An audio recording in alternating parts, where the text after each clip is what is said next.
음, 자네 말이 맞네 그려. 영감한테 내 글이 해보라고 하지. 오늘 지목수가 오면 일을 시작할 텐데 자네는 끼니 좀 챙겨내주고 아주버님도 큰일은 못하더라도 내 집이다 하고 옆에서 도울 일 있으면 좀 도와주시라고 해. 그라모예, 지가 다 알아서 할 깁니다. 걱정 안 하셔도 됩니다. 통통 튀는 목소리로 대답한 작은댁은 기분 좋게 안방을 나선다. 친정 살림살이를 생각해보면 스무맞이기에 산비탈에 비스듬히 놓인 밭까지 배가 불러오는 작은댁이다. 점심 전에 지목수가 오고 소 우리 옆방은 굴뚝이나 한번 뚫어주면 될 거라는 말로 넘어갔지만 별채를 둘러보고는 제법 일거리가 많을 거라 일손도 하나 달고 올 거라 하고 떠났다. 가급적 서둘러서 살만하게 만들어 보라고 당부하는 큰댁 옆에서 광수 내외는 그저 좋은 웃음을 참느라 속으로 애쓰며 서성거렸다. 이튿날 일찍 연장을 가득 실은 소달구지를 타고 두 사람이 왔다. 지목수와 함께 온 사람은 번듯하게 생긴 중년의 남자였다. 기골도 장대하고 얼굴도 반드시 생긴 것이 잡일하는 사람 같지는 않게 생겼고 말수도 없이 그저 목수가 시키는 일만 깨부리지 않고 느긋느긋하게 하는 장씨라는 사람이다. 허물어진 벽을 세우기 전에 속살을 대야 하기에 물풀의 나무를 엮고 다시 쌀이나무를 옹기종기 덧대고 나서 황토를 덧칠해서 두껍게 몇 겹을 칠했다. 험하고 힘이 드는 일은 주로 장씨가 하지만 마감하는 섬세한 일은 어김없이 지목소의 손이 나서야 각질 곳은 각져서 반듯하고 둥근 곳은 정확히 둥그러서 어우러진다. 담 너머 부엌에서는 작은 댁이 지극정성으로 밥을 해 나르고 태광은 하루 종일 작대기를 짚고 서성대며 담배를 권하거나 피우며 조심스럽게 일에 관여한다. 목수도 목수 나름인데 인근에서는 지목수를 제일로 쳐주는지라 그저 비위 상하지 않게 무사히 자기 집 일을 마치게 할 요량이지만 그러면서도 같이 온 장씨한테는 이것저것 시키면서 집주인 노릇 연습을 미리 하는 듯 하는데 도대체 이 장씨라는 사람이 말을 들어먹질 않는다. 힐끗 쳐다보며 대답이라고 하는 게 고작 목수한테 물어보시오 하는 정도다. 나는 목수가 부리는 사람이니 날 부리려면 목수한테 허락받으시오 하는 태도다. 큰댁도 하루에 한두 번씩 발걸음을 하고 그때마다 지목수는 광수 내외에게는 하지도 않는 경과를 일일이 설명하기도 한다. 그런 와중에 큰댁이 무심히 일하는 장씨를 보고는 그 면모가 목수 따라다니는 사람으로서는 뭔가 다르다고 생각하고 하루는 오후 새참을 먹는 자리에서 지목수에게 건네 물었다. 그는 이 인근에서 온 사람은 아니었다. 고향이 어딘지도 모르지만 말씨로 봐서는 그저 서울이나 경기도쯤으로 짐작만 될 뿐 지목수도 일이 없던 지난 겨울에 문경의 복명광산에 품팔러 일하면서 만났다는 것이다. 나이도 그저 40을 넘긴 정도라는 것뿐 뭘 하던 사람인지 어떻게 이곳으로 오게 됐는지 지목수도 잘 모른다는 것이다. 광산 일이란 게 막장에서 묻힐 수 있는 험한 일이기에 목수가 자기 일을 돕고 배워보라고 권해서 따라 나섰는데 사람이 진득하고 믿을만하다는 게 지목수의 설명이었다. 봄볕에서 하는 일은 모든 게 순항이다.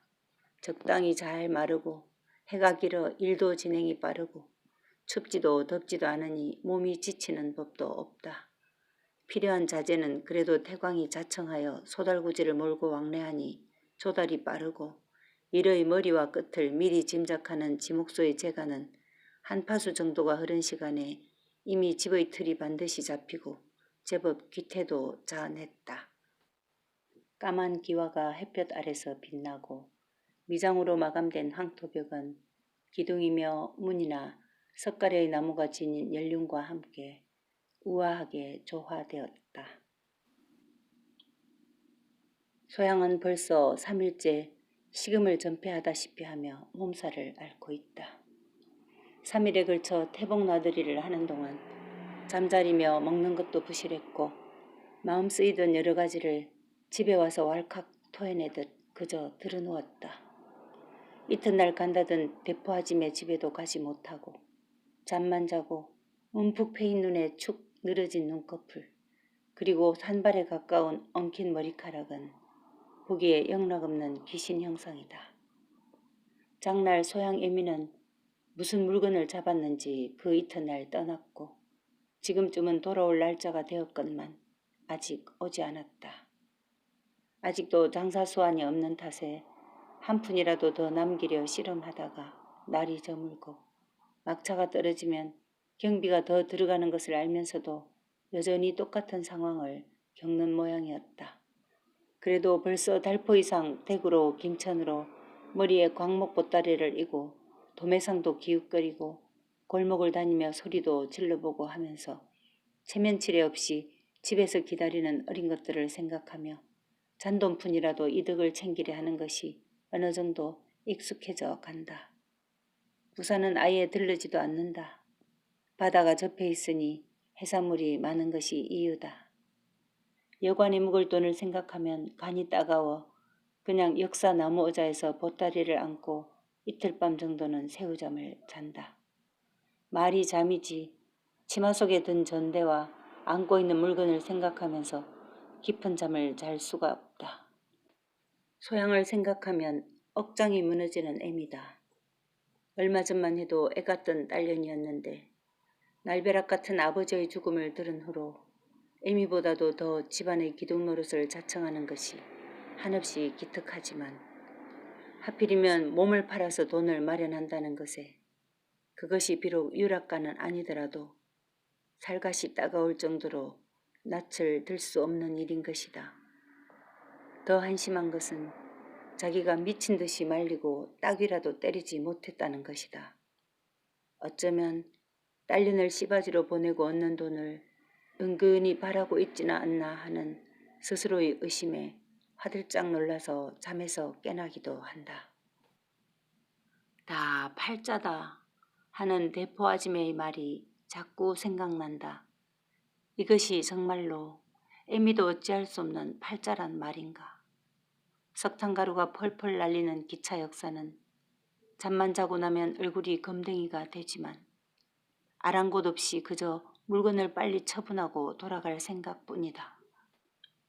마지막 남은 김과 건어물 몇 조가리를 식당에 헐값으로 떠넘기고 지금 소양애미는 삼천포에 거의 다다랐다.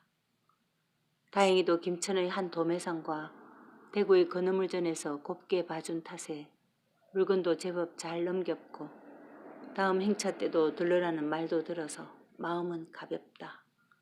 파김치 같은 몸이지만 집에 가기 전에는 꼭 들리는 대포아짐의 전빵이다. 그러고 보니 내일이 또 장날이다.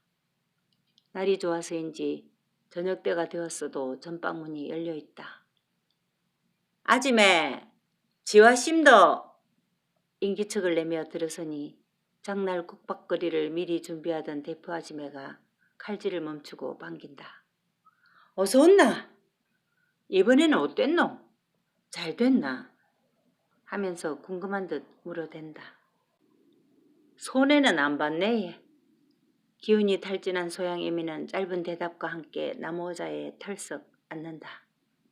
니 묵고 댕기지도 않채? 이거사 묵고 살자고 하는 장사인데 저 얼굴 좀 봐라. 야, 굶고 웃지 하노. 아들 생각해서 소양이 네가 살아야 된대. 가마 있거라. 내도 저녁 먹을 때가 됐으이. 내칸 같이 묵자. 니를 밥동무 삼아 내도 밥맛 좀 내보제. 혼자 먹으면 도시 묵기가 싫대. 하면서 육중한 몸을 일으킨다. 아이라예, 내 떠나기 전에 소양이가 아프다고 했는데 어째 됐는지 빨리 가봐야지. 하면서 손사래를 친다. 들은 둥 마는 둥 대포아지매는 부엌에서 주섬주섬 저녁을 챙겨 들고 나온다. 겨울을 지난 신김치 쪼가리와 간장 종지 옆에는 보기도 좋은 수육 한 사발이 어설피 담겨져 있다. 밥은 식은 밥이지만 제법 쌀이 많이 섞인 밥이라 소양어미도 눈길이 간다. 장사길에서 연신 값싼 국수로 배를 채운 후라 고기가 들어가니 입안에 밥맛이 확 살아나는 걸 느낀다. 아이고, 아들은 밥이나 해먹는지. 혼자 중얼거리면서 숟가락질을 한다. 다 큰 소양이도 있고 또 뭐 그 다음 아도 딸이제. 가는 이름이 뭐고? 하면서 대포 아줌매는 입 가득 밥을 물고 묻는다. 숙향이에. 가는 15입니다. 아이고 뭐 가도 다 컸네. 뭘 걱정하노. 우리도 클 때 밑에 아들 다 걷어가면서 컸는데 뭐. 지렁이에 찍어 먹는 돼지머리 수육이 보기보다 더 감칠맛이 돈다고 생각하는 소양어미는 고기가 연하고 맛있네 하고 답례로 한마디 한다. 그래, 그거 내일 팔 거 미리 아시 삶아 놓기다. 많이 무라. 아침에 이것저것 하려면 바빠 싸서 저녁에 삶아 놓고 아침에 그냥 국 속에 집어넣으면 된다. 그새 한 그릇 밥을 비운 대포 아줌매는 허리를 뒤로 제치며 두 손으로 버팀새를 한다. 아이고, 니하고 묵을만 하다 소양아. 지도 아줌매 덕분에 잘 먹네 얘. 안 그래도 오기 바빠서 점심도 건너뛰는데. 하면서 소양어미도 숟가락을 놓고 일어서서 상을 들고 부엌으로 들어간다. 아 야야, 그냥 그 놓고 나왔나? 뭐 치우는 건 내일 해도 된다. 뭐 누가 보길 하나 뭐. 그래도 소양어미는 익숙한 부엌을 이리저리 다니며 넣을 건 넣고 챙길 건 챙겨놓고 가볍게 행주질도 하며 밥값을 하는데 니 올 때 막걸리나 한 사발 들고 온나? 니 거도 같이. 대포 아줌매의 주문이다. 술을 팔기는 해도 여간해서 술을 입에 대는 걸 본 적이 없는데 오늘은 어쩐 일인가 싶지만 소양어미는 땅에 묻힌 옹기에서 막걸리를 주전자의 반 정도 퍼담고 사기 그릇 2개를 포개 들고 온다. 오늘은 어째 술을 다 하는겨 하면서 대포 아줌매 앞에 놓인 잔에 술을 찰찰하게 붓는다. 기다렸다는 듯 대포 아줌매가 소양어미 손에 있는 주전자를 건네받아 맞은편 잔을 채운다. 니도 한 잔만 하거라. 잠도 잘 오고 피곤한 것도 풀린다. 하면서 입에 대고 꿀꺽거리며 술을 넘긴다. 술 먹어본 지도 오래됐네 얘지는. 하면서 소양어미도 술잔을 입에 대고 찡그린 표정으로 한 모금 마시다가 으크 아줌매 술이 신네. 언제 깁니까? 하고는 잔을 놓고 입을 손으로 훔친다. 그를 끼다 한 사나일 됐으이. 걔도 마시면 취하고 안 죽는다. 하면서 남은 반잔을 꿀꺽 마저 마셔버린다. 반잔 넘게 남은 쉬어빠진 막걸리를 물건히 쳐다보는 소양어미를 대포 아줌매는 깨우듯 부른다. 소양아, 네 마음이 산란한 거 내 다 안다. 걔도 여 사는 사람들 한번 다 둘러보거래. 딸아들 가진 사람들 치고 누가 맘 놓고 사는 사람 있더노? 사내들은 대처로 안 나가면 백질하다가 죽기 십상이고 딸이라는 것들은 너네 집에 팔리듯 시집이나 가서 입 하나 덜거나 아이면 돈 번다고 서울에 가지만 돈은 무신 돈. 그저 너한테 우수할 일이나 하겠지. 주전자를 들고 남은 술을 자기 잔에 붓지만 겨우 반잔도 안 차는 양인데 마시기 전에 말을 이어가는 대포 아줌매다. 내는 소양이가 너네 집에 가서 곱게 자석 하나 낳아주고 온다 해도 뭐 그리 집안 망할 일이라고는 생각 안 한대. 여자는 어차피 생산하게 돼 있고 하면서 다음 말을 머릿속에서 고른다. 어제 들른 보살한테서 내막을 대충 들은 대포 아줌매는 까짓 계집팔자에 그만한 돈을 받고 자식 하나 던져주기로서 요새 세상에 뭐 그리 대수인가 싶지만 그래도 부모 앞에서 함부로 말하기는 쉽지 않은 것이다. 또 소양네 집안 사정을 생각해 보면 차라리 잘된 일이라고 축이고도 싶지만 같은 여자로서 자식에 관계되는 일이기에 조심스럽게 마음을 달래주려고 하는 것이다. 소양이도 소양이지만 네 그 밑에 아들을 한번 생각해 보구래. 언제까지 장사 댕길 낀데 자석을 팔아치우는 게 아니고 보살님이 팔자소관이라 했으이. 네 고마 소양이 말대로 해라.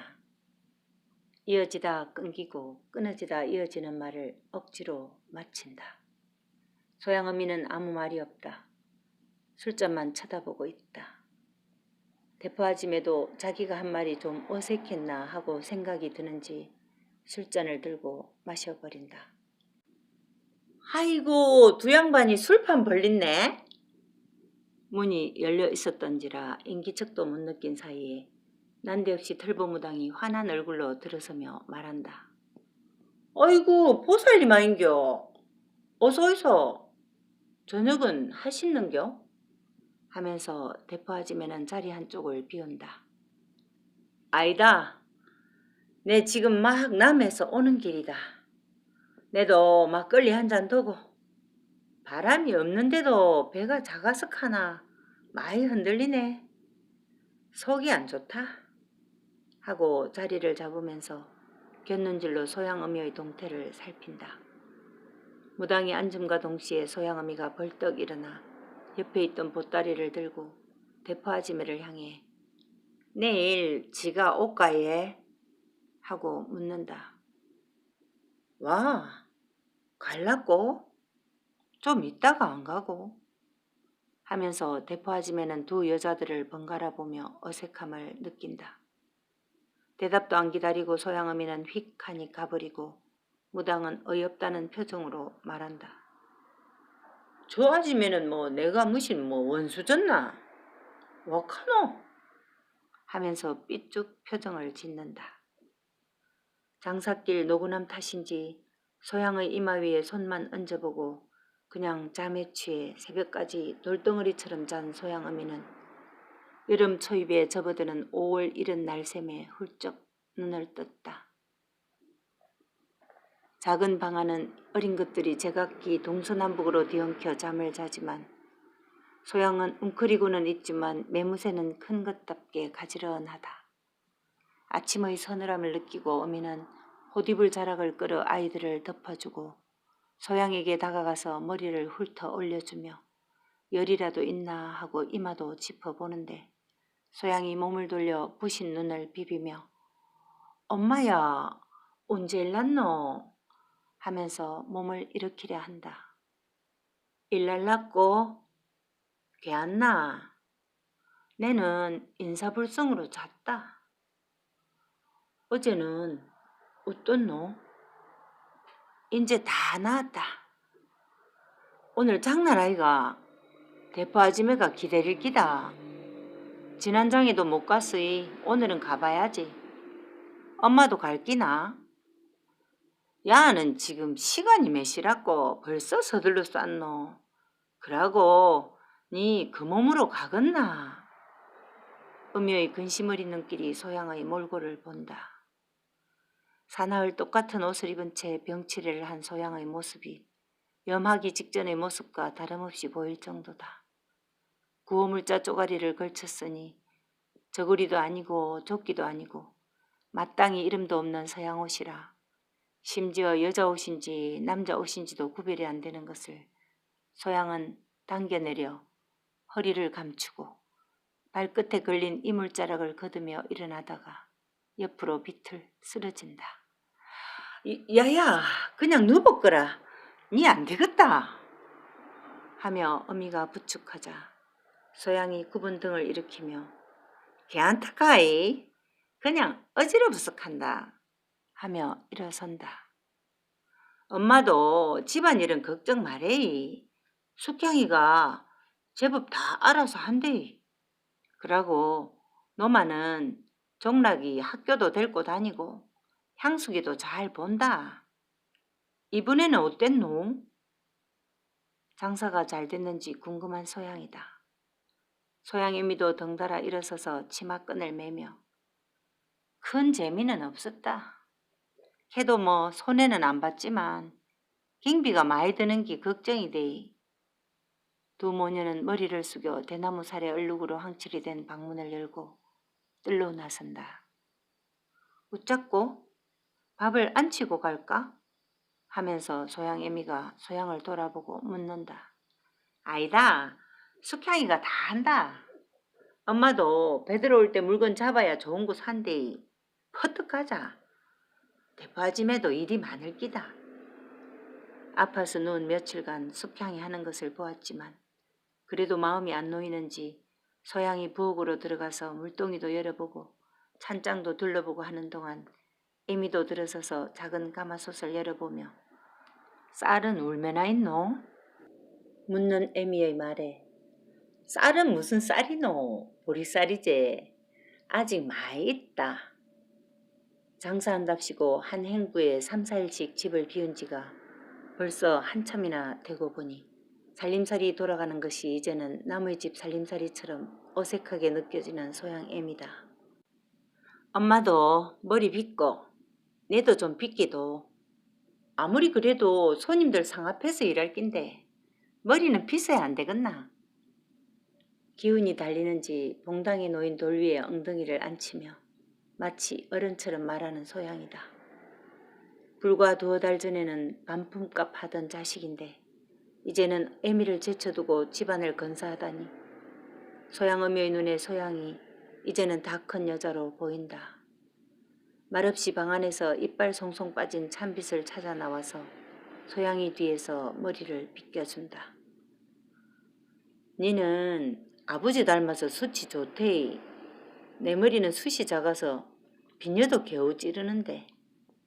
고무줄로 질끈 동여매주고 내는 됐다. 고마 퍼뜩하지. 치마폭을 툭툭 털어내고 두 모녀는 길을 나선다. 날은 샜지만 아직 햇살은 없다.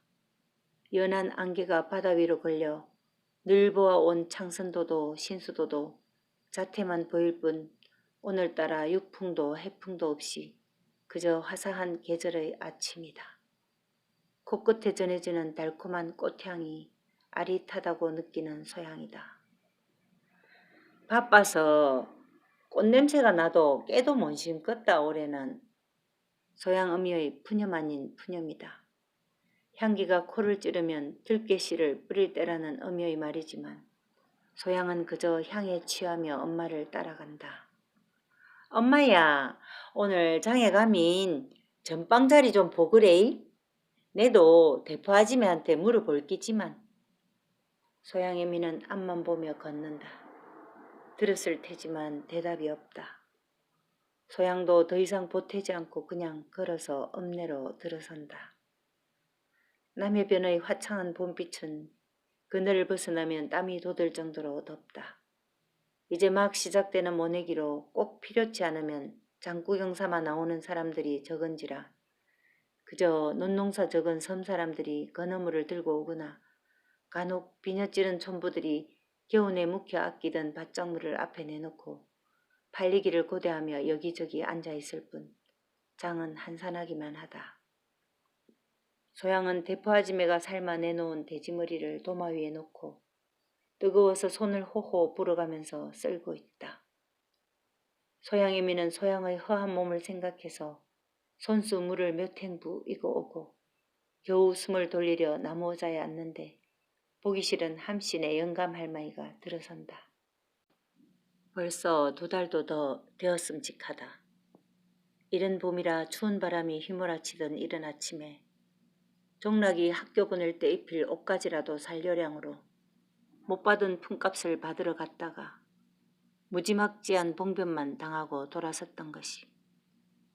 칼질하던 소양이 열리는 문으로 무심코 눈길을 주다가 그것이 함씨네라는 것을 안 순간 눈에 서리발을 세우며 칼질을 멈춘다.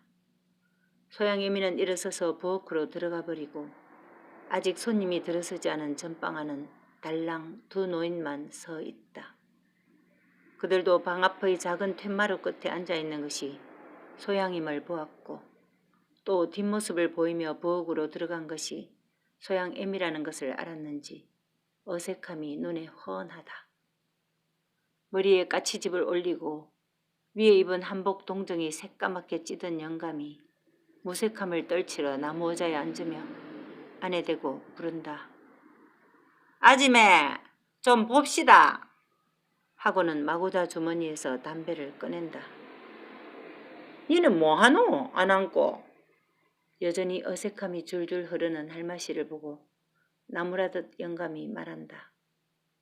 인기척에 고개를 빼내 전방을 본 대포아지매는 아궁이 불을 소양 애미에게 맡기고 나온다.